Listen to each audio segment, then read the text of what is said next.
Sir ये anaesthesia कितने type के होते हैं? ओके, पहले हम ये जानेंगे कि एनेस्थीसिया क्या होता है। एनेस्थीसिया वो प्रोसीजर है जब भी हम किसी पेशेंट की सर्जरी करने के लिए जाते हैं या कोई मेडिकल प्रोसीजर कर रहे हैं, तो पेशेंट को पेन ना हो, उसे दर्द से बचाने के लिए कुछ मेडिसिन का यूज किया जाता है, जिसकी वजह से जो नर्व सिग्नल्स होते हैं वो ब्लॉक हो जाते हैं और पेशेंट को दर्द का एहसास नहीं होता है, तो इसी को एनेस्थीसिया कहते हैं। इसके 3 टाइप्स होते हैं: general anaesthesia, regional anaesthesia and local anaesthesia. तो जो जनरल एनेस्थीसिया होता है, इसमें हम पेशेंट को पूरी तरह बेहोश कर देते हैं। इसमें पेशेंट खुद से सांस भी नहीं ले पाता है।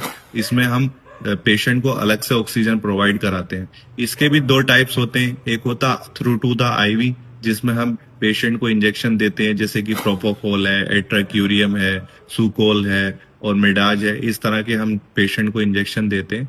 दूसरा है इनहेलेशन, जिसमें हम सेबोफ्लोरिन, आइसोफ्लोरिन इस तरह के इंजेक्शन देते हैं। तो ये एक जनरल एनेस्थीसिया है। इस एनेस्थीसिया में हम पेशेंट की बॉडी के किसी भी हिस्से में सर्जरी कर सकते हैं, जिससे पेशेंट को पेन का एहसास नहीं होता है। इसके बाद हम बात करेंगे रीजनल एनेस्थीसिया की।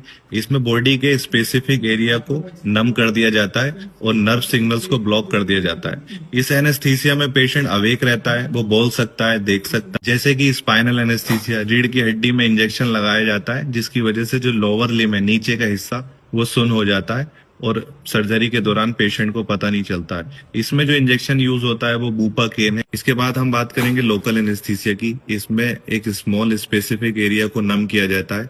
जैसे कि मान लीजिए कोई कट लग गया है, कोई चोट लग गई है, तो वहां पे अगर स्टिच लगाने हैं, सूचरिंग करनी है, तो वहां पर सुन का इंजेक्शन लगाया जाता है। या कोई डेंटल प्रोसीजर करना है, कोई सिस्ट रिमूव करनी है, तो उसी एरिया में सुन का इंजेक्शन लगाया जाता है। इसमें जो इंजेक्शन यूज होता है लिग्नोकेन 2%।